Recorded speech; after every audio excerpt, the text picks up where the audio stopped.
Speaker, my question is to the Deputy Prime Minister and Minister for Infrastructure and Regional Development.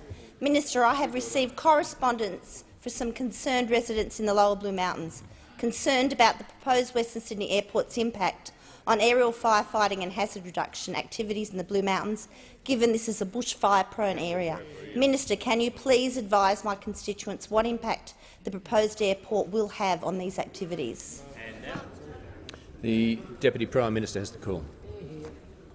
Well, thank you very much, Mr Speaker, and I thank the honourable member for her question. It's a very serious matter and particularly significant at this time of the year and when we've already had an early beginning to the bushfire season with the tragic loss of lives at Esperance. I am disappointed that there are letters circulating in the honourable member's electorate suggesting that for some reason or other the Western Sydney Airport will hamper and hinder the fighting of bushfires and backburning in the electorate, particularly in the Blue Mountains and surrounding areas. This, of course, is a ridiculous scare campaign. If anything, having the airport close by will make it easier to undertake backburning and to fight any bushfires which may break out. It's important to note that under the Australian flight rules, the Civil Aviation Authority gives priority to any aircraft that are operating in and out of an airport that are involved in firefighting or, for that matter, flood relief or other accident or emergency procedures. They get priority.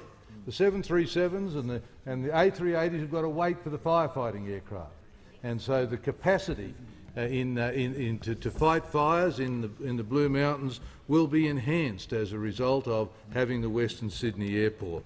The firefighters and anyone engaged will have access to a runway that's closer, refuelling facilities that are closer, and therefore should be able to do much more in being able to address firefighting concerns. We've got practical experience of it.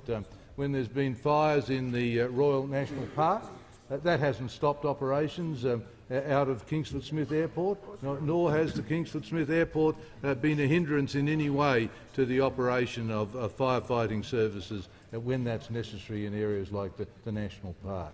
So I can give an absolute assurance to the people of the honourable member's electorate that firefighting and backburning and the normal maintenance activities that occur to try and protect an area from fire will not in any way be adversely affected as a result of the construction of the Western Sydney Airport. It is reasonable that people should raise issues during this time when objections can be raised about the plans for the Western Sydney Airport, but I do ask that people base their commentary on a reasonable assessment of the facts and not in any way seek to scare people or to cause concern, unnecessary concern in this regard. And I therefore thank the honourable member for the work that she is doing in helping to explain these issues to local people. It is an important issue, and I can give the people of the region an assurance that firefighting activities will not be in any way impeded as a result of this airport project. The member for Isaac.